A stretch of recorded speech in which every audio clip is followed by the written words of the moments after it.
आज का दिन बहुत बरकत वाला, बहुत नूर वाला, बहुत सोज़ वाला, बहुत मोहब्बत वाला है। उस खाल के दो जहां, माल के अर्ज़ो समावात, नूरुस समावात का जितना भी शुक्र अदा किया जाए कम है कि उसने हमारे तमाम स्टाफ को ये तौफ़ीक दी, ये हिम्मत बख्शी कि हम उसके महबूब आकाए दो जहां हज़रत मोहम्मद मुस्तफ़ा सल्लल्लाहु अलैहि वसल्लम का ज़िक्र खैर करें और उसकी बारगाह में जो मिलाद मनाना है उसका शर्फ़ हम लोगों के दिलों की ताज़गी के लिए है और हमारे जो दर्जात हैं उनमें इजाफ़ा होता है।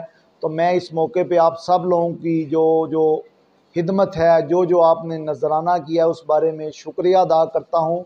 और ये सरकार ने आपके दिलों में ख़ुद ख्याल डाला है कि उसका मिलाद मनाते हुए आप आकाए दो जहां की बारगाह में हाज़री लगाएं और मिलाद मनाएं।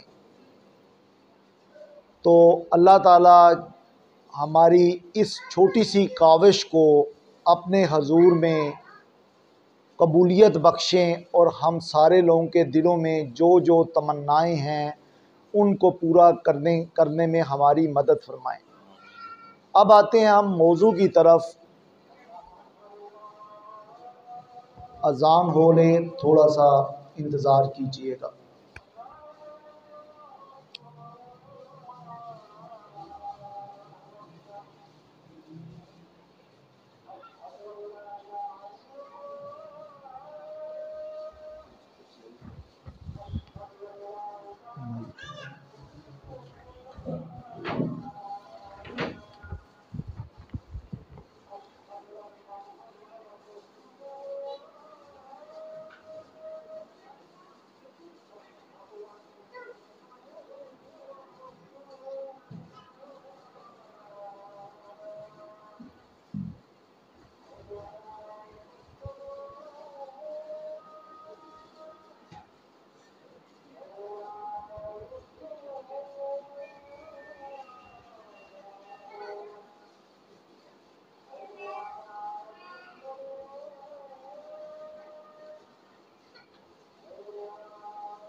अज़ान के बाद अब हम इस तकरीब का जो बेसिक मौजू है जिसमें हम सरकार दो जहां हज़रत मोहम्मद मुस्तफ़ा सल्लल्लाहु अलैहि वसल्लम का मिलाद मना रहे हैं, तो मैं इस तकरीब के हवाले से आज के मौजू को दो हिस्सों में तकसीम करूँगा।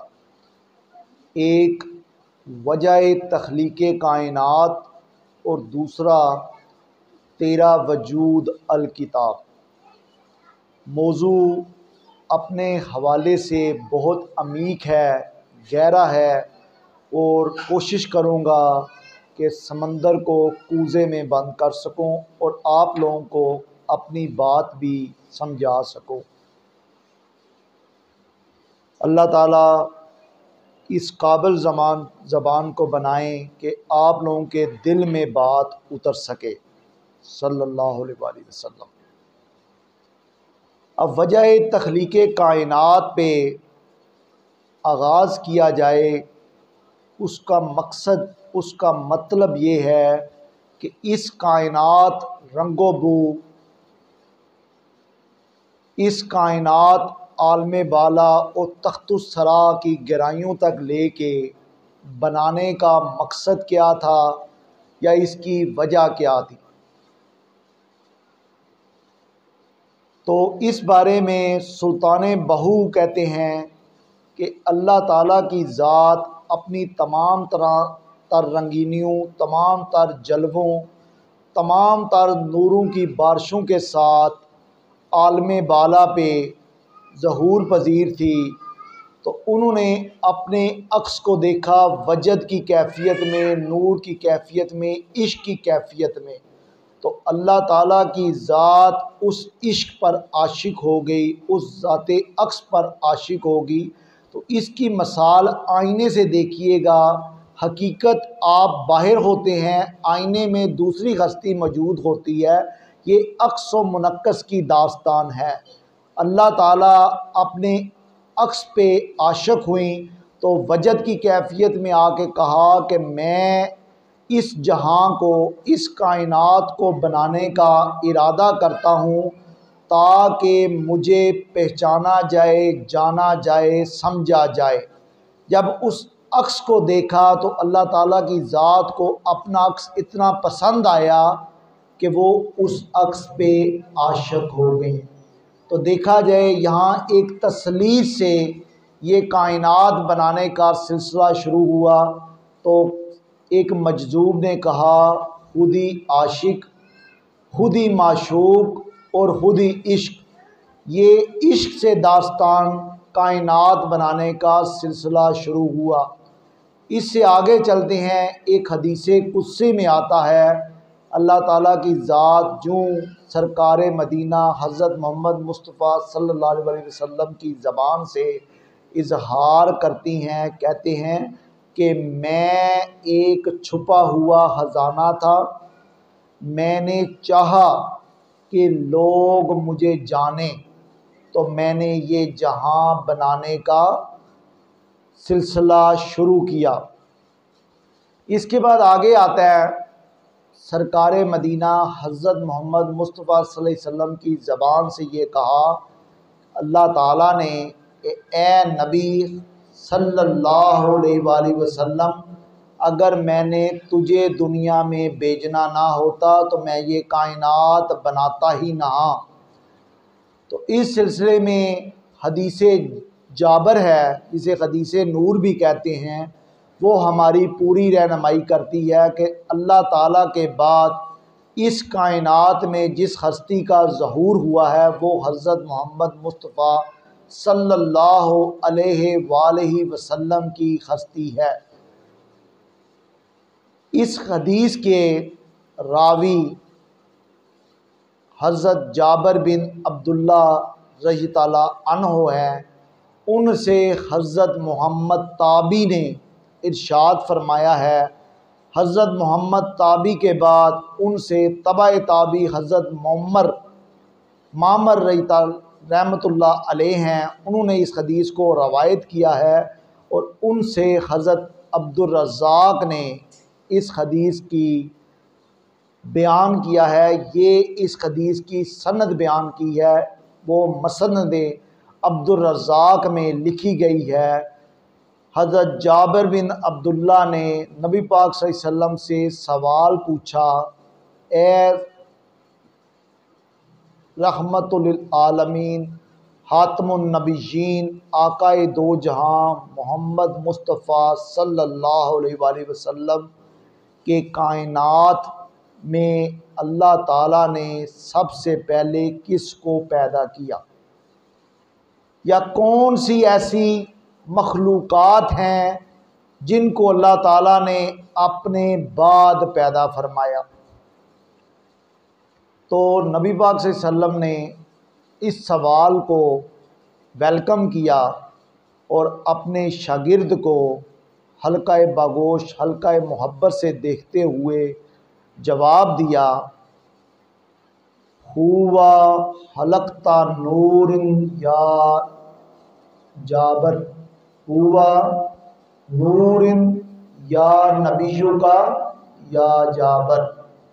ए जाबर, वो तेरे नबी का नूर था जिसको अल्लाह ताला ने सबसे पहले तख्लीक फरमाया। इस नूर को जो तख्लीक किया गया, अल्लाह ताला ने एक ख़ास मकाम पे रखा। उस ख़ास मकाम पे कितने दिन, कितने माह, कितने साल रखा गया, उस मकाम का क्या नाम है, वो सरकार मदीना हज़रत मोहम्मद मुस्तफ़ा सल्लल्लाहु अलैहि वसल्लम ने ख़ुद बयान फरमाया। वो मकाम कुर्ब है, उस मकाम कुर्ब में मेरे नूर को 12,000 साल रखा गया। ये वो वक़्त है जब सिर्फ माबूद की ज़ात मौजूद है, ना कोई आबद था, ना कोई अरवा थी, ना अर्श था, ना फ़र्श था, ना लो थी, ना कलम था, ना कुर्सी थी, ना फरिश्ते थे, ना अम्बिया थे, ना औलिया थे।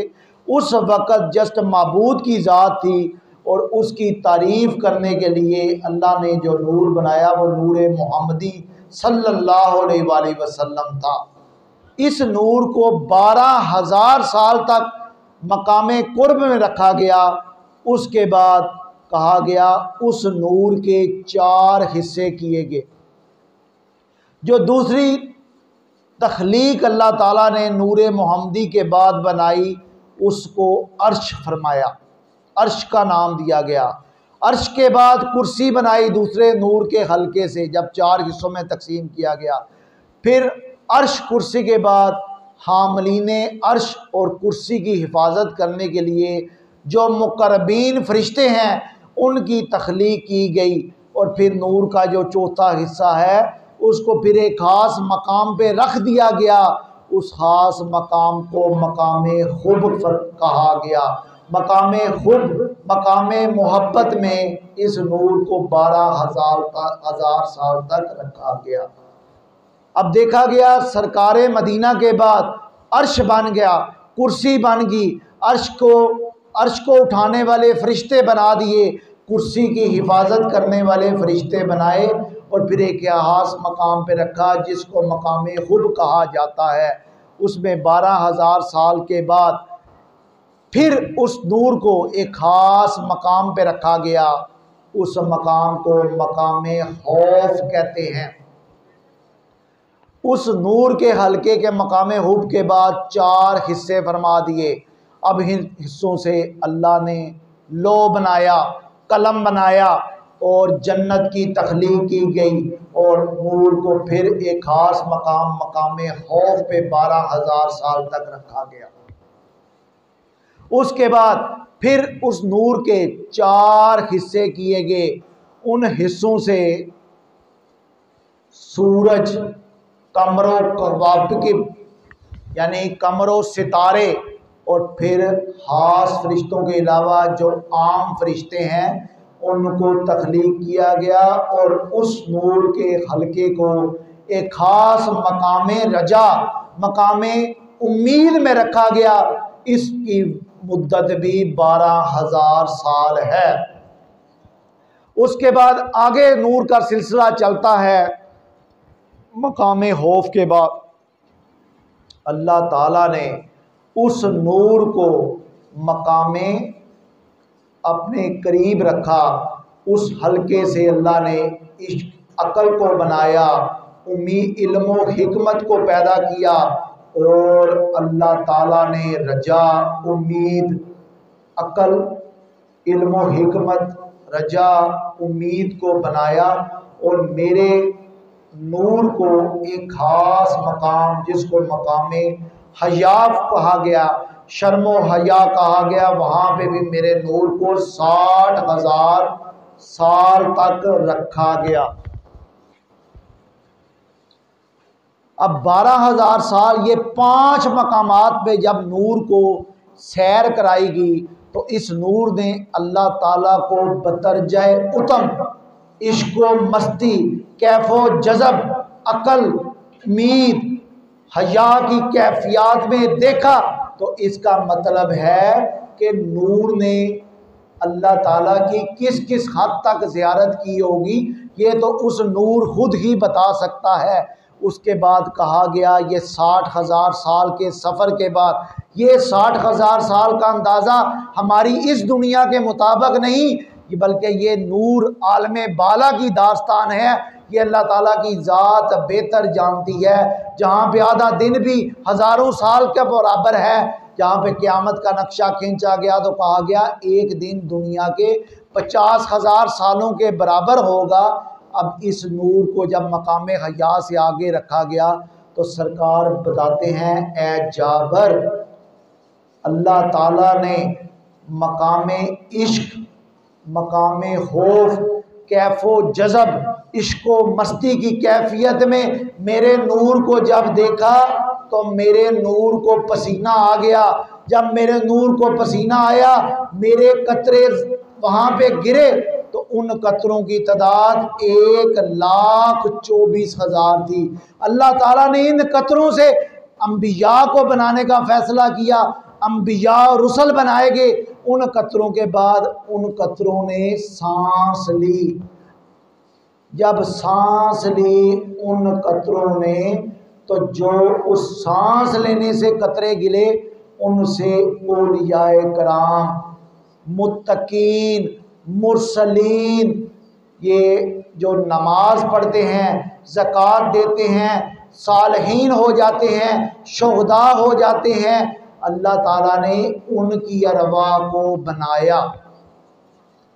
इसके बाद अल्लाह ताला ने मेरे नूर को, मेरे नूर के ऊपर 12,000 जो इश्क के पर्दे हैं, नूर के जो हल्के अल्लाह ताला के गिर्द थे, उनमें मुझे 12,000 साल तक रखा गया। उनकी तादाद, उन कैफो मस्ती के जो पर्दे हैं, उनकी तादाद 12,000 साल बताई। अब 12,000 साल उनकी तादाद है। उन 12,000 हल्कों में अल्लाह ताला ने हर हल्के में मुझे 1,000 साल रखा। अब अल्लाह ताला उस नूर की तरवीज, उस नूर की परवरिश, उस नूर के कैफो मस्ती के जो जहाँ है वो क्यों यहाँ फरमाते जा रहे हैं, उसकी वजह यह है, इसी नूर के हल्के को मिराज शरीफ करवानी मकसूद थी, अपने करीब बुलाना मकसूद था, ताकि वो इस तरह तैयार हो जाए कि वो अल्लाह ताला के नूर का भी दीदार कर सके, उसके जज्बों की दास्तान भी, उसके परों का भी बता सके, उसके हल्के का भी बता सके, कैफो इश्क की मस्ती का भी बता सके। और कहा जाता है कि उस नूर ने बतरजे उतम अल्लाह ताला का दीदार फरमाया।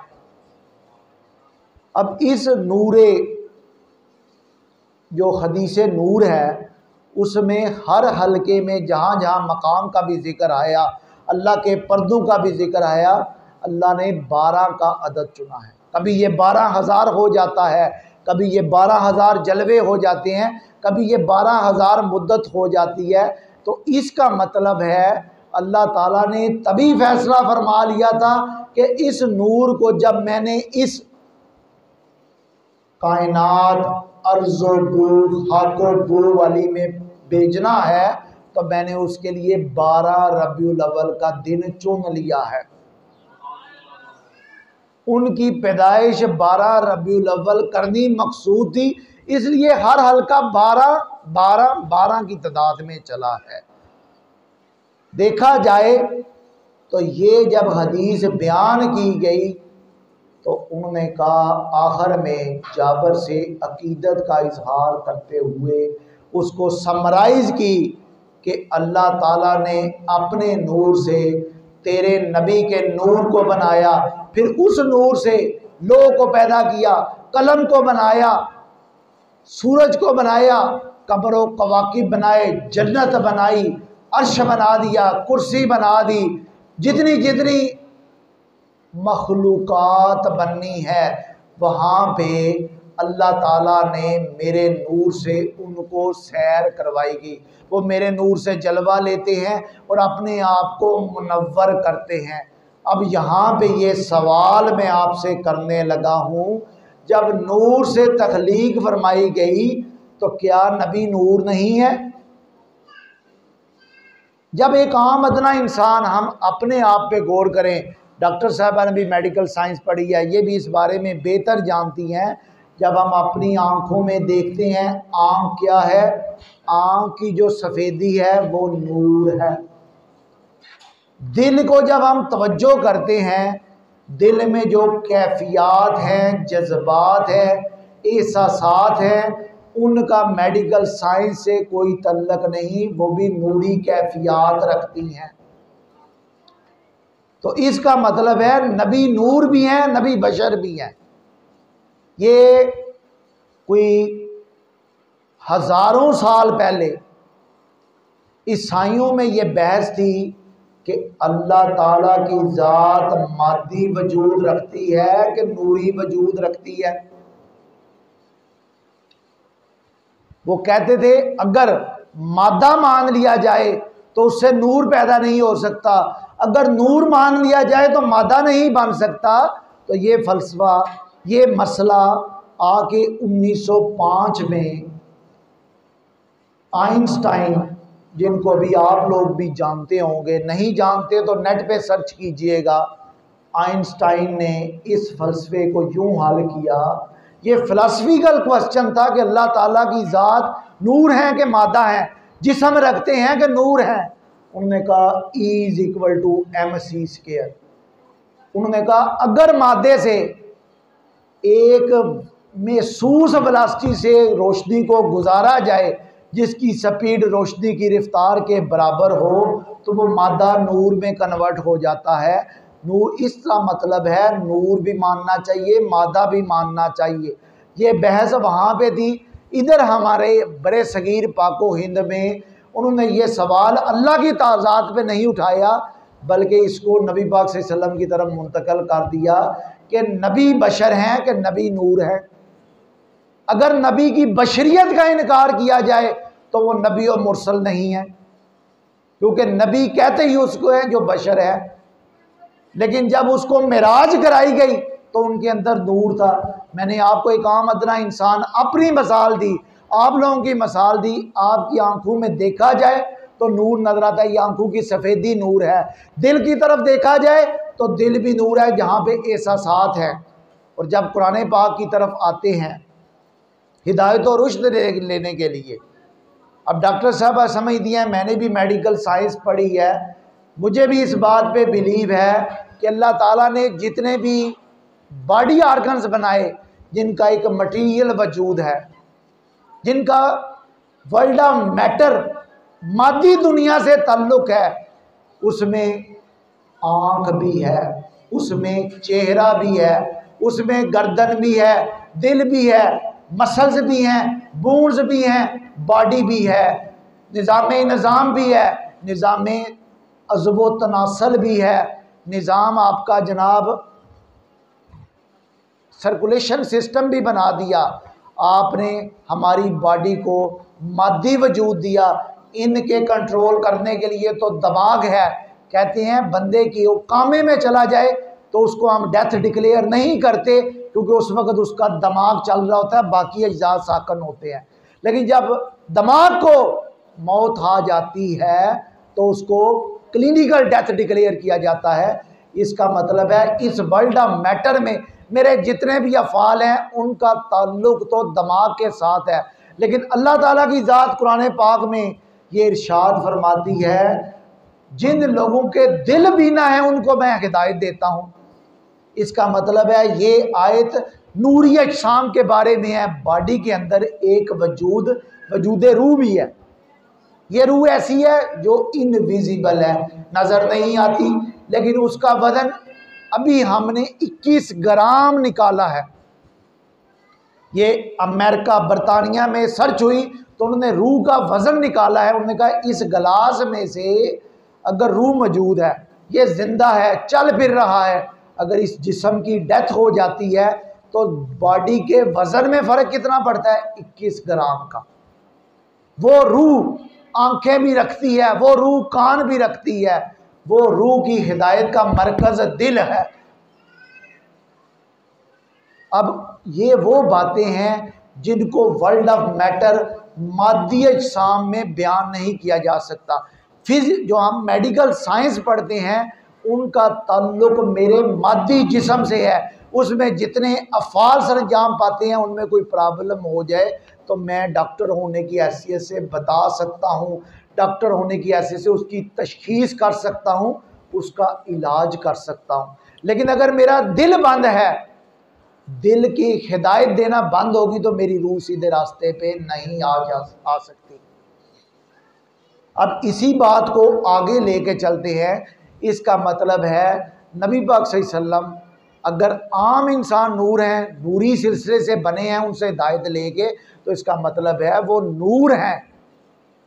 और बशर भी मानना, मेरे पे यकीन लाना ज़रूरी है, क्योंकि अगर उनको मैं बशर ना मानूं तो वो मुझको और आपको हिदायत देने के लिए मुरसल नहीं हो सकते। अब इस बात को थोड़ा सा आगे बढ़ाते हैं क्वेश्चन वाइज। नबी पाक सल्लल्लाहु अलैहि वसल्लम के नूर का सिलसिला जब चला है तो समझो कि अल्लाह ने एक इमारत बनाई बहुत खूबसूरत। उस इमारत को 1,24,000 संगे मरमर की, जो संगे मरमर होती हैं या टाइल्स होती हैं, उन वाइज अल्लाह ने सजाया। समझो, जूं जूं नबी आता गया वो टाइल लगती गई। सबसे पहले जब अंबिया आए हैं, सबसे पहले जो नबी हैं वो हज़रत आदम अलैहिस्सलाम हैं, उनके बाद हज़रत शीस अलैहिस्सलाम आए, फिर हज़रत नूह आए। ये जलीलुल कदर पैगम्बरों का हम जिक्र करते हैं। हज़रत नूह अलैहिस्सलाम के बाद हज़रत शुएब, हज़रत इब्राहीम, हज़रत खलील, हज़रत मूसा, हज़रत दानियाल, हज़रत ईसा और लास्ट पे हज़रत मोहम्मद मुस्तफ़ा सल्लल्लाहु अलैहि वसल्लम को इस तरतीब से लाया गया। नबी पाक से अपनी मिसाल कहते हैं कि अल्लाह ताला ने तो बहुत खूबसूरत इमारत बनाई, लेकिन उस इमारत में एक ईंट की या एक टाइल की जगह छोड़ दी। वो टाइल मैं हूँ। इससे मतलब ये है कि वो खातमुन नबीयीन होते हुए नबूवत का सिलसिला ख़त्म करने का ऐलान करते हैं और अपनी रसालत का भी ऐलान कर रहे हैं। अब ये दूसरा क्वेश्चन, खातमुन नबीयीन जब मान लिया जाए, अरबी में खातम कहते ही उसको है जिस पे हर काम का सिलसिला ख़त्म हो जाए। कहा गया हुस्ने यूसुफ दम ईसा यदे बेजादारी आंचा हुबा हमादारन तू तनहादारी। अब नबी पाक सल्लल्लाहु अलैहि वसल्लम को आलम अरवा की दास्तान जो मैंने आपको बताई हदीस नूर से, अब हम इस ज़ाहिरी जो मादी दुनिया है वहाँ पे आ जाते हैं। हो तो यही सकता था कि नबी पाक सल्लल्लाहु अलैहि वसल्लम वालदैन के बग़ैर दुनिया में आ जाते। अल्लाह की कुदरत है, करने को ईसा अलैहिस्सलाम को वालिद के बग़ैर दुनिया में भेज दिया। उन पे साइंटिस्ट ने सर्च करके बेबी टेस्ट ट्यूब के ज़रिए वालिद और वालदा के बग़ैर उनके अज़ा को, जिसको ओवम एंड स्पर्म कहा जाता है, मिला के टेस्ट ट्यूब में रखा जाए तो ज़ाइगोट बन सकता है।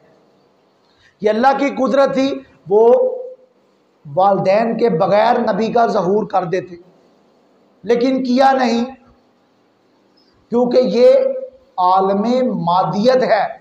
यहाँ पे वास्ता ज़रूरी है, वसीला ज़रूरी है। औलाद को पैदा होने के लिए वालदैन का वसीला ज़रूरी है। और सरकार ने खुद फरमा दिया, मैं नेक तैयब अरवा से गुजरते हुए अपनी वालदा के बदन तक पहुँचा। इसका मतलब है मोहम्मद सल्लल्लाहु अलैहि वसल्लम के जो वालदैन हैं वो भी पाक तैयब व ताहिर हैं। अगर वो तैयब व ताहिर ना हो तो वो नूर पाक रूह हज़रत आमना के बदन में मुंतकिल ना होता। अब आप में से कई ख़वातीन हैं जो इस प्रेगनेंसी के पीरियड से गुज़र चुकी हैं, माँ के दर्जे पे फायज हो चुकी हैं। अल्लाह ताला ने माँ का दर्जा यूँ बयान किया कि माँ के कदमों तले जन्नत रख दी। अब ये कोई आम माँ नहीं है। आमना कहते हैं अमन वाली माँ को। कहती हैं जब सरकार मेरे बदन में थे, मेरे बदन से कस्तूरी की खुशबू आती थी, गुलाबों की महक मुझे फील होती थी। मुझे लगता था पता नहीं क्या होने वाला है। दादा को एक ख्वाब आया कि तुम्हारे आंगन में, तुम्हारे खानदान में एक बच्चा आएगा जिसकी मशरक और मगरब में हुक्मरानी होगी। अब देखा जाए तो जब पैदा करने का वक़्त आया, ज़िंदगी का दर्द हुआ नहीं। वो बयान करती हैं मुझे ज़िंदगी का कोई दर्द नहीं हुआ। जो उनकी दाई हैं, अब्दुर्रहमान बिन औफ की वालदा थी, वो कहते हैं नबी पाक सल्लल्लाहु अलैहि वसल्लम का साल आया पहले, यानी उनकी सीधी पैदाइश है। अब हमें पता है बॉडी के अंदर एक्स्ट्रा एम्ब्रियनिक मेम्ब्रेन्स में बच्चा लिपटा होता है। बच्चे की जो नाभ है वो मदर की आंत से, इंटेस्टाइन से जुड़ी होती है। अब हर बच्चे को जब पैदा होता है तो अलाइशों के साथ आता है, गंदगी में लुथड़ा हुआ आता है। उसकी आंत को नाव के साथ जुड़ा होता है तो काटा जाता है, और बच्चे उनका हतना नहीं हुआ होता। अब सरकार के बारे में कुदरत अपना असूल उल्ट कर रही है, कहती है मैं और आमना बैठ गए हैं, बच्चे की पैदाइश हो गई है, अलाइश का इंतज़ार कर रहे हैं। अलाइश नहीं आ रही, बल्कि खुशबुओं के साथ बच्चा दुनिया में आया। आंत को काटना नहीं पड़ा, आंत कटी हुई है, नाफ अपनी जगह पे है, और बच्चे का हतना हुआ है, बच्चा मख्तून आया है। ये वक़्त सुबह सादक का जब हम सऊदी अरब में देखते हैं 22 अप्रैल का दिन हो तो 4:20 पे सुबह सादक का वक्त होता है उधर। तो इसका मतलब है सरकार की पैदाइश 4:20 या 4:19 या 4:21 पे हुई है। अब बच्चे को हरकत करते हुए आप लोग में जो बच्चे, हम भी साहिब औलाद हैं, आप में से भी ज़्यादातर लोग साहिब औलाद हैं, बच्चे को पालना, उसको 2 साल के पीरियड में गुजारना, ये बहुत ज़्यादा उसको ट्रेंड करना पड़ता है, फिर जाके वो चलने के काबिल होता है। अब इधर इस बच्चे का क्या आलम है, वो आया है, बैठा है, 15 मिनट बाद उसने अल्लाह ताला के हजूर एक लंबा सजदा किया है।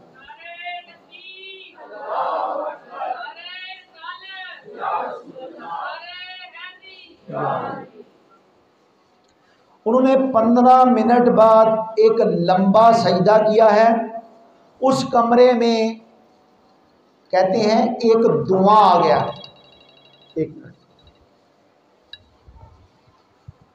हेलो जी, वालेकुम सलाम सर, कैसे हैं आप? ठीक है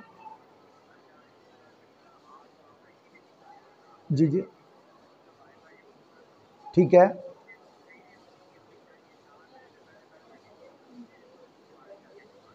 जी सर, आपको अभी हम फंक्शन कर रहे हैं, 2 घंटे तक हम भिजवा देते हैं। हेलो हेलो,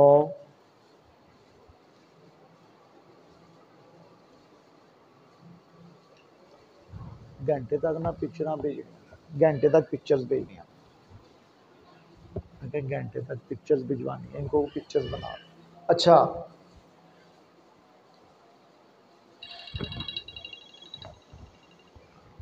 हेलो जी सर, घंटे 1.5 तक, 3 बजे तक भिजवा देंगे, अभी फंक्शन हमारा चल रहा है। इंशाल्लाह। उस बच्चे ने जब लंबा सजदा किया है तो उसी वक्त कहती हैं इस कमरे को आप इमेजिन कर लें तो नूर बल्कि धुआं कमरे में हो गया। धुएं से एक निदा आई है, इस बच्चे ने मशरिक व मगरब में इस बच्चे का नाम लिया जाएगा, तारीफ की जाएगी, इस बच्चे की हुक्मरानी होगी। अब बच्चा सजदा करता जा रहा है, उस वक़्त दुनियाए आलम में क्या हो रहा है? फारस में एक आतश कदा था जो कभी बुझा नहीं था। जब सरकार मदीना दुनिया में आमद हुई है, उस आतश कदे को बुझा दिया गया है। 14 किंगरे ईरान के बादशाह के महल में लगे हुए थे, वो बड़ा मजबूत महल था, वो सारे के सारे गिर गए हैं। और आमुल फील, यकम आमुल फील, जिसमें हज़रत मोहम्मद मुस्तफ़ा सल्लल्लाहु अलैहि वसल्लम की पैदाइश हुई है, अल्लाह ताला ने उस साल में जितनी भी पैदाइश हुई है सब औरतों को लड़के की नेमत से नवाजा है। ये नबी पाक सल्लल्लाहु अलैहि वसल्लम की आमद आम बच्चों से मुख्तलिफ थी। फिर जहाँ जहाँ जाते हैं बादल उन पे हल्का किए रखता है। ये दूसरा हो गया कि सरकार की मदद, सरकार की तारीफ, सरकार की नेमत से हमें नवाजा गया। अब यहाँ पे एक और सवाल पैदा होता है कि नबी पाक सल्लल्लाहु अलैहि वसल्लम की ज़ात को यतीम क्यों पैदा किया? पैदा हुए तो अब्दुल्ला रज़ी ताला अन्हो रहमतुल्लाह अलैह दुनिया से पर्दा फरमा के हुए थे। वालदा के पास 6 महीने, 1 साल या 1.5 साल रहे हैं। फिर उनकी दाया माई हलीमा सादिया उनको अपने पास ले गई हैं। तो 8 औरतों ने नबी पाक सल्लल्लाहु अलैहि वसल्लम को दूध पिलाया और रज़ाई माएँ कहलाई हैं। 6 साल बाद वालदा से भी जुदाई का सदमा बर्दाश्त करना पड़ा। फिर दादा अब्दुल मुत्तलिब के पास आए हैं, 2 साल उनके पास रहे हैं। फिर अबू तालिब चचा जो हैं उनके पास आए हैं, सरकार को रखा गया। अब इधर गुर्बत का आलम है।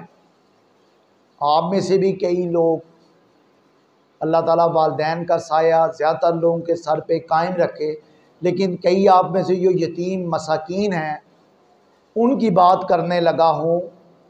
उन पे अगर मुश्किलात, परेशानियाँ, तकालीफ आएँ तो वो सीधी रास्ते से बहक जाते हैं। अब नबी पाक सल्लल्लाहु अलैहि वसल्लम को यतीम बनाने का मकसद ये था कि वो तकालीफ को बर्दाश्त कर लें, समझ लें, अक़ल की मनाज़िल मज़ीद तय कर लें, ताकि वो हमारे दर्द को महसूस करें। जब मैं सरकार की महफिल या उनके पास अपना सवाल लेके जाता हूँ कि मुझ पे ये तकालीफ आ गई हैं, तो सरकार उस तकलीफ़ की जो बुलंदी है उसको फील कर चुके होते हैं। और एक और फ़लसफ़ा ये है कि नबी जो होते हैं उन पे ज़्यादातर लोग गरीब, मसाकीन, फ़क्र वाले लोग उन पे ईमान लाते हैं। जब ये इस बात को हम आगे लेके चलते हैं तो गरीबी, फ़कीरी, तकलीफ़ करती क्या हैं? वो आपके जिस्म को कुंदन बना देती हैं। जो तांबा होता है उसको कुंदन बना देती हैं, आपकी अक्ल को पुख्तगी के तरफ ले जाती हैं। और एक्स्ट्रा सेंसरी परसेप्शन जो है, जिसको हम छठी हिस्स कहते हैं, वो हमारी तेज़ हो जाती है। कहते हैं अज़मत व रिफ़त की जो मनाज़िल हैं वो तय करने के लिए गरीबी व फ़कीरी की जो स्टेजेस हैं उनको तय करना पड़ता है। और सरकार ने ये सारी स्टेजेस तय की और फिर उनको रहमतुल आलमीन बनाया।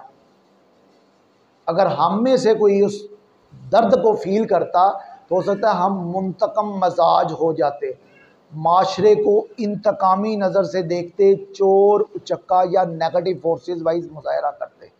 लेकिन नबी जो ऊपर के जहानों से इधर आए हैं नूर का मंजिल तय करते हुए, जब उनके नूरी वजूद को एक जिस्म दिया गया तो फिर वो कहते हैं मैं आपका दर्द फील करता हूँ, दर्द का एहसास करने वाला हूँ, इसलिए उनको यतीम बनाएगा। फिर इससे अगला सवाल किया जाता है उनको उम्मी क्यों कहा गया? जब 40 साल होते हैं, गारे हिरा में तशरीफ़ लाते हैं जिब्रील अमीन, तो वो उनका बाईपास ऑपरेशन करते हैं। पहला बाईपास दुनिया में हज़रत मोहम्मद मुस्तफ़ा सल्लल्लाहु अलैहि वसल्लम का खुद हुआ है। शकुल सदर 4 दफ़ा किया गया। जब वो कहते हैं मैं पढ़ना नहीं जानता, तो वो कहते हैं इक़रा बिस्मि रब्बिकल्लज़ी खलक़ खलक़ल इंसान मिन अलक़, इक़रा व रब्बुकल अकरम अल्लज़ी अल्लम बिल कलम अल्लमल इंसान मा लम यअलम। ये 5 आयतें सरकार मदीना को शुरू में पढ़ाई गई। वो कहते हैं मैं उम्मी हूँ, मुझे पढ़ना नहीं आता। उनको किसी उस्ताद से नहीं पढ़ाया गया, क्योंकि नबी होता है वो अल मुखबर अनिल गायब होता है, और दूसरा वो सरकार जो अल्लाह ताला की ज़ात है उनसे डायरेक्ट फैज़ याब होता है। उनके उस्ताद अल्लाह होते हैं, वो शागिर्द होता है। तो वो कहते हैं उम्मी, क्योंकि उन पे बाहर से जो सोशल एट्रीब्यूट्स हैं, जो सोसाइटी का असर है, वो दाखिल नहीं हुआ, ताकि उनमें इस किताब इल्म व हिकमत की जो तबलीग करनी है उनको अमीन सादक का लक़ब माशरे ने दिया, तो फिर वो जो कहते हैं वो सच कहते हैं। जब उस पर मान लिया तो फिर इसका मतलब है वो उम्मी हमारे लिए बेहतरी लगे, क्योंकि उनका जो इल्म था वो क़यामत तक चलना था। फिर अब दूसरा सवाल किया जाता है, वो गैब इल्म गैब जानते हैं कि नहीं? इस सवाल का बेहतरीन जवाब ये है, दुनिया में अगर आप किसी भी चीज़ को गैब देखें, यहूदी हों, ईसाई हों, मुसलमान हों, हिंदू हों, पादरी हों, आगे जनाब आपके ये बुत मत वाले हों या दहरी हों, इन तमाम लोगों का एक बात पे ईमान ज़रूर है, दुनिया में अगर कुछ गैब है तो वो अल्लाह ताला की ज़ात है, जिसको किसी इंसान ने इन नज़रों से नहीं देखा। सबसे पहले उसके कलाम की गवाही मूसा अलैहिस्सलाम के ज़रिए दी, लेकिन दिखाया नहीं। मूसा अलैहिस्सलाम ने कहा मैं देखना चाहता हूँ, जवाब क्या आता है, लन तरानी, तुम मुझे नहीं देख सकते। अब वहाँ पे वो ये भी कह सकते थे अल्लाह ताला की ज़ात कि मुझे कोई कायनात में ऐसी हस्ती नहीं जो देख सकती है, लेकिन फरमाया लन तरानी, तुम मुझे नहीं देख सकते। लेकिन तूर के मैदान में 40 उलमाए कराम को ले आओ, मैं अपनी तजल्ली डालूंगा, अगर तजल्ली को देख के तुम कायम रहे तो फिर दीदार करवा दूंगा। पहला टेस्ट होना ज़रूरी था। वो कहते हैं तजल्ली आई, बेहोश हो गए, बाकी 40 की जान कफ से अंसरी से परवाज कर गई। जब होश में आए तो अल्लाह ताला को कहते हैं तेरी बात हक थी कि मैं नहीं देख सकता था, लेकिन उस तजल्ली को जो मैंने देखा, बेहोश हो गया, उसको देखने से मेरी पावर इतनी बढ़ गई कि मैं 3 मील अंधेरी रात हो, काला स्याह पहाड़ हो, उस पर एक चूंटी चल रही हो तो मैं देख सकता हूँ। ये मुतकल्लम शहादत वालों का ये हाल है। लेकिन जिस पे बसरी शहादत है, जिसको एक आँख से दीदार कराया गया, पूरी कायनात में अव्वल से लेके आखिर तक सिर्फ एक हस्ती है जिसने अल्लाह को इन आंखों से देखा है, जो सूरह नजम में आता है, जिनको मिराज शरीफ कराई गई। अल्लाह पे बसरी शहादत को मिलती है तो वो सरकार की ज़ात देती है कि मैंने इस आँख से इस तरह देखा कि हद अदब क्रॉस नहीं हुआ, आँख ने कजई नहीं की और अपने मकसूद को सेरे हासिल देखा। इसलिए जब आप नमाज पढ़ते हैं तो वो जो मेरे मुलाकात की दास्तान है, वो अत्तायातु लिल्लाहि वस्सलावातु वत्तय्यिबातु, वो यही दास्तान है ना। अल्लाह ताला की ज़ात नबी का इस्तकबाल कर रही है। नबी पाक सल्लल्लाहु अलैहि वसल्लम का मिराज में इस्तकबाल किया गया, स्पेशल नूरी सवारी बुराक आती है, फिर इमामुल अंबिया बनाने के लिए इमामत करवाई गई, फिर ऊपर वाले जहानों में इस्तकबाल किया गया। पहले आसमान पे आदम अलैहिस्सलाम मिलते हैं, दूसरे आसमान पे ईसा मिलते हैं, तीसरे आसमान पे हज़रत यख्या मिलते हैं, चौथे आसमान पे हज़रत इदरीस मिलते हैं, पाँचवें आसमान पे हज़रत हारून से मुलाकात करवाई जाती है, छठे आसमान पे हज़रत मूसा, सातवें आसमान पे हज़रत इब्राहीम। ये 6 आसमानों वाले नबी पाक सल्लल्लाहु अलैहि वसल्लम को मेरे भाई या उगी, मेरे भाई का कह के इस्तकबाल करते हैं। लेकिन 7वें आसमान पे जब जाते हैं तो इब्राहीम अलैहिस्सलाम कहते हैं मेरे बेटे मरहबा मरहबा मरहबा। अब आगे इनसे गुजर के हज़रत जिब्रील अमीन ले जाते हैं आगे, जब सिदरतुल मुंतहा का दरख्त आ जाता है तो हज़रत जिब्रील अमीन क्या फरमाते हैं, कहते हैं ए नबी सल्लल्लाहु अलैहि वसल्लम, इससे आगे मेरी इस्तात नहीं, जुर्रत नहीं, मैं इससे आगे नहीं जा सकता, क्योंकि आगे जाए तो मेरे पर जल जाएंगे, मैं खाकस्तर हो जाऊंगा, मेरा वजूद नहीं रहेगा। लेकिन आपने जाना है। इसका मतलब है जिब्रील अमीन का इल्म उन्हें बता रहा है कि ये मनाजिल सरकार ने पहले ही देखी हुई हैं।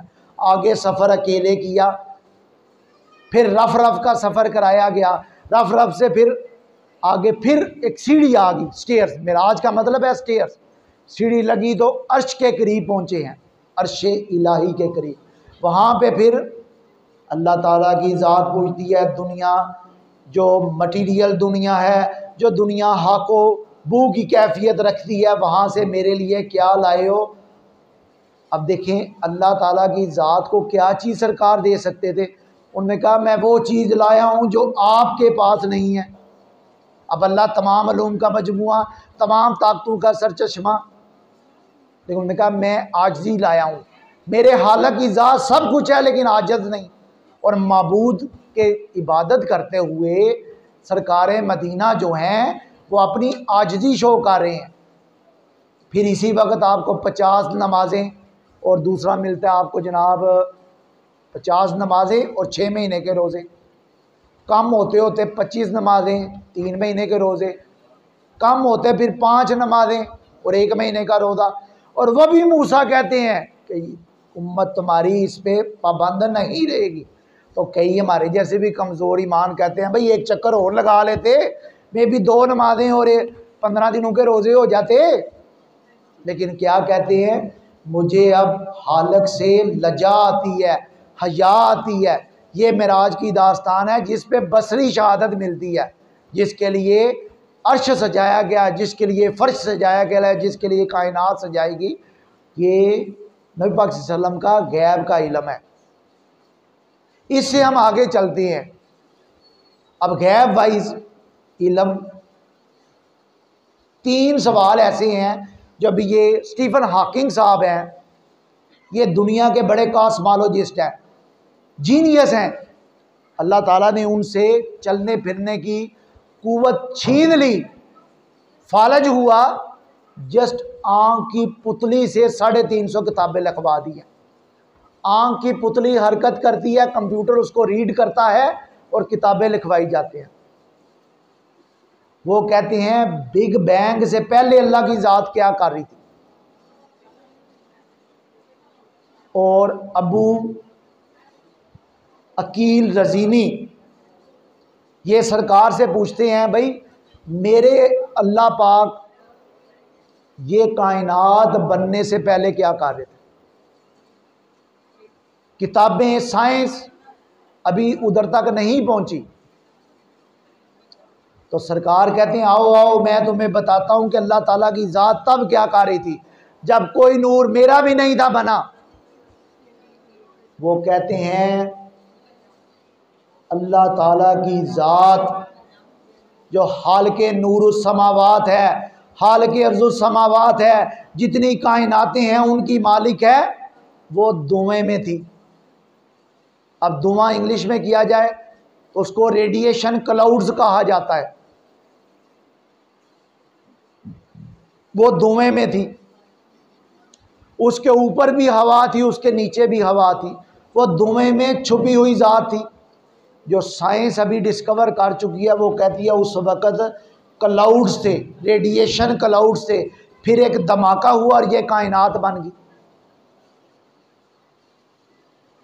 और दूसरा सवाल, इस दुनिया की उम्र क्या है। जितने भी अंबिया अलैहिस्सलाम गुजरे हैं सरकार मदीना सल्लल्लाहु अलैहि वसल्लम को छोड़ के,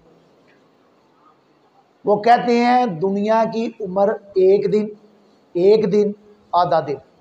हज़रत दानियाल अलैहिस्सलाम से ये रवायत है। ये नबी 4500 साल कबल मसीह में आए हैं, तो इसका मतलब है 2500 साल दुनिया की उम्र है। और आज हम 2021 में सांस ले रहे हैं। 18 अक्टूबर 2021, जबकि 12,000 कबल मसीह में तो मूसा अलैहिस्सलाम मिलते हैं, 4,500 में तो दानियाल। उसको जमा किया जाए तो इसका मतलब है 12,000 15,000 का सिलसिला तो यही बन गया। तो हो सकता है नबी पाक सल्लल्लाहु अलैहि वसल्लम का जो वर्ड है, हो सकता है अल्लाह ताला की ज़ात इस कायनात की उम्र आधा दिन बढ़ा दे। हो सकता है हम ये जो होता है ना ग्रेस पीरियड, उसमें जी रहे हैं। अब कायनात की ज़मीनें, हम ऊपर वाली ज़मीन में हैं, इससे नीचे 6 ज़मीनें हैं, ऊपर 7 आसमान है। तो कहते हैं अगर हम 500 साल बढ़ा दे अल्लाह ताला की ज़ात, तो जन्नत की चौड़ाई क्या है? 7 ज़मीनें 7 आसमान की लंबाई को मिला के, 7 ज़मीन 7 आसमानों की लंबाई को मिला के ये जन्नत का अर्ज़ है। इसका मतलब है जितने भी इंसान आते हैं वो उसमें बच सकते हैं।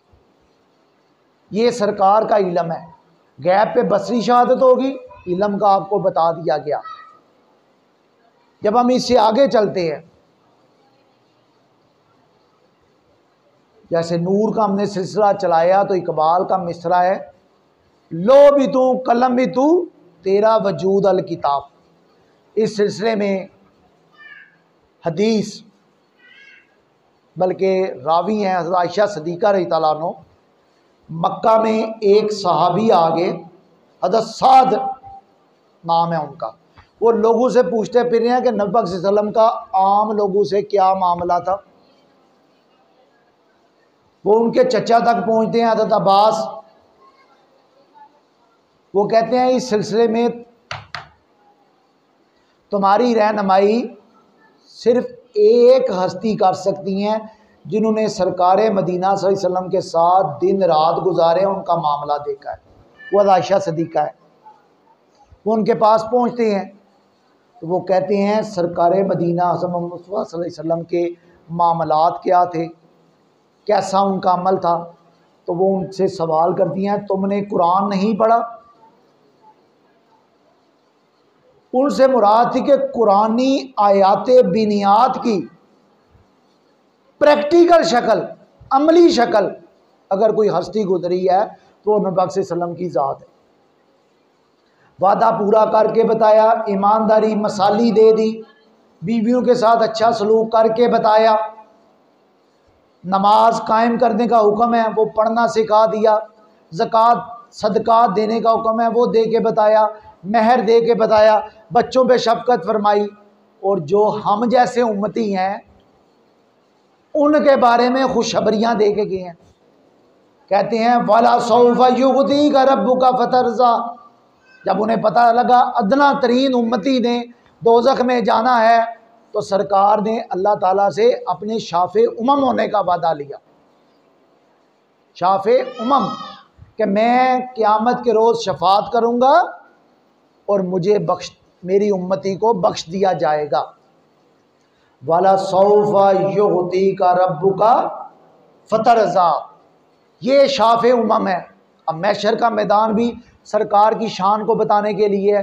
अदरवाइज इधर डॉक्टर साहबा बैठी है, मैं बैठा हूँ, हम हर महीने आपसे मीटिंग करते हैं, हमें पता है किसने क्या किया होता है, कितने आपने CS करवाए हैं, कितने MSU करवाए हैं। तो फिर ये मीटिंग करने का मकसद क्या है? मीटिंग में मदासराई, मीटिंग में कई लोगों की तारीफ़ करना मकसूद होता है। तो जब महशर का मैदान सजेगा तो तमाम अंबिया इनकार कर देंगे, तो एक ज़ात सजदे में होगी।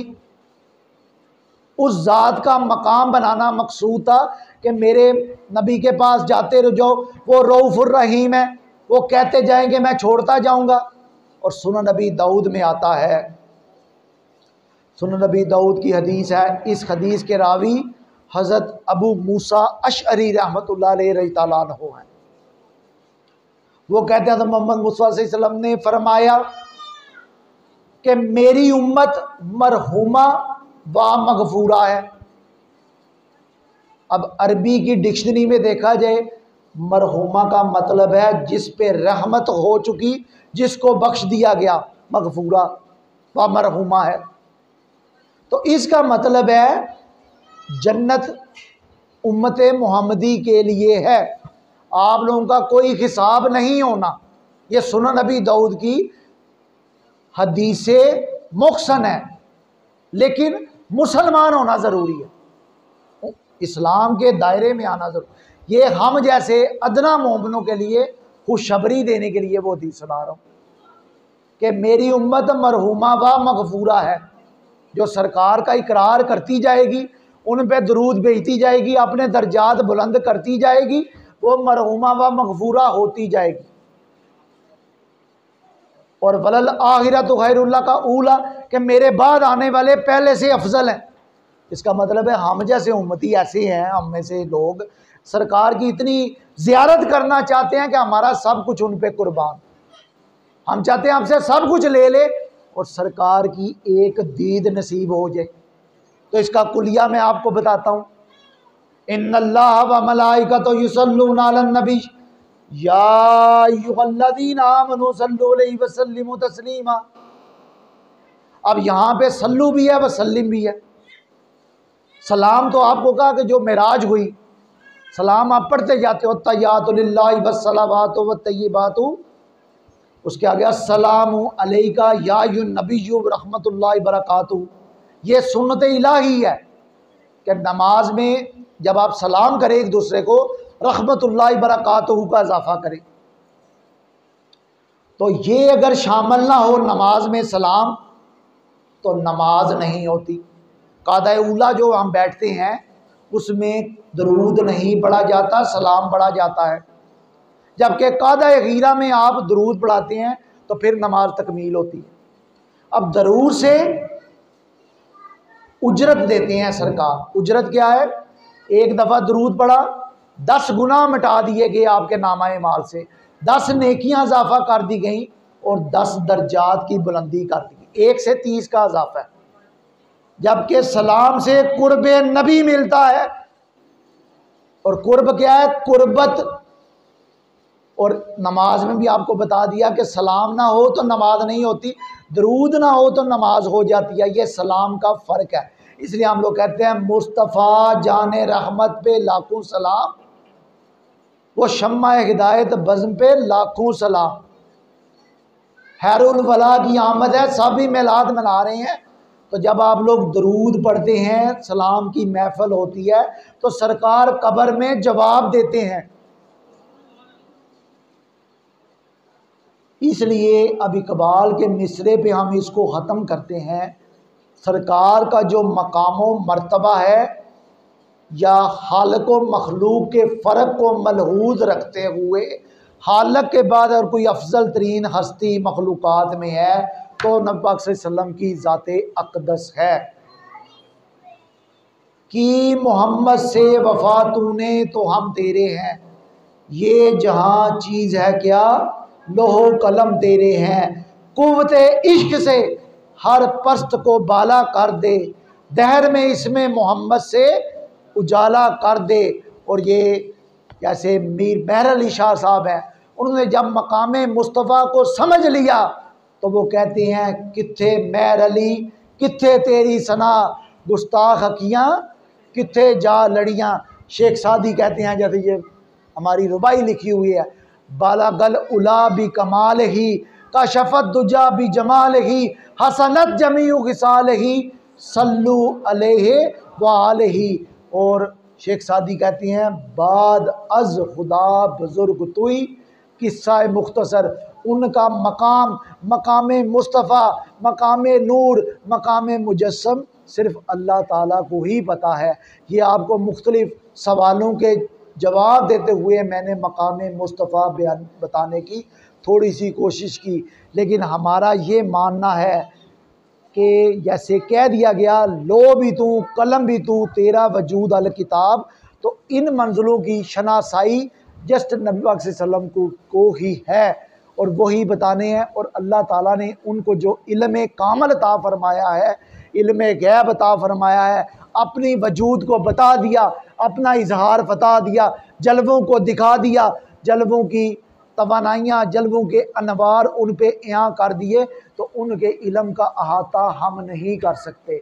इन्नल्लाह व मलाइकतहु युसल्लूना अलन नबी। तो या अय्युहल्लज़ीना आमनू सल्लु अलैहि वसल्लिमू तस्लीमा। और सरकार मदीना सल्लल्लाहु अलैहि वसल्लम कहती हैं, मेरे 30 नाम इस दुनिया में आने से पहले आसमानों पे लिखे हुए थे। मैं अहमद हूँ, मैं मोहम्मद हूँ, मैं माही हूँ। माही कहते हैं कुफ्र और शिर्क की ज़लालतों को जटा देने वाला, ख़त्म कर देने वाला। मैं हाशर हूँ, यानी महशर मेरे लिए सजेगा। और मैं यासीन हूँ, मैं ता हूँ। इसी पे कहा जाता है निगाहो इश्क व मस्ती में वही अव्वल वही आखिर, वही यासीन वही ताहा वही कुरान वही फुरकान। आखिर में मेरे साथ एक दफ़ा सुनते इलाही कायम करते हुए ऊंची आवाज़ में यासीन कह दीजिए ज़रा की, फिर इसकी हकीकत बयान करके इसको ख़त्म करेंगे। यासीन 3 दफ़ा बोलिएगा, फिर यासीन, अगेन यासीन। ये इसलिए बुलवाया कि आसमानों पे हाल के अर्ज़ समावात, अल्लाह नूर समावाती वल अर्ज़, फरिश्तों की महफिल में सरकार को बुलाते हैं तो कहते हैं यासीन। और इस दुनिया को बताने में, कुरान उतारने से लो में जब 1000 साल पहले अल्लाह ने ये नबी सल्लल्लाहु अलैहि वसल्लम को उन आलम अरबा पे बुलाया है तो कहा है यासीन वल कुरानिल हकीम इन्नका लमिनल मुरसलीन। इल्म हिकमत की किताब तुम पे उतारनी है, मुरसलों में तुमको आला मकाम देना है। ए यासीन, ये यासीन अल्लाह ताला का अता किया हुआ सरकार का नाम है। तो ये जितना हो सके यासीन कहते रहा कीजिए, क्योंकि नबी पाक सल्लल्लाहु अलैहि वसल्लम के नामे उला में यासीन है। अहमद कहते हैं जिसने सबसे ज़्यादा हमद बयान की हो, मोहम्मद कहते हैं जिसने अल्लाह ताला की सबसे ज़्यादा हमद की हो, तारीफ़ की हो, जिसकी सबसे ज़्यादा तारीफ़ दुनिया में फैलाई हो। और आलमे जब ये कायनात ख़त्म होनी है तब भी अल्लाह ने नबी पाक सल्लल्लाहु अलैहि वसल्लम का जिक्र करना है और जन्नत में नबी पाक सल्लल्लाहु अलैहि वसल्लम का जिक्र होना है।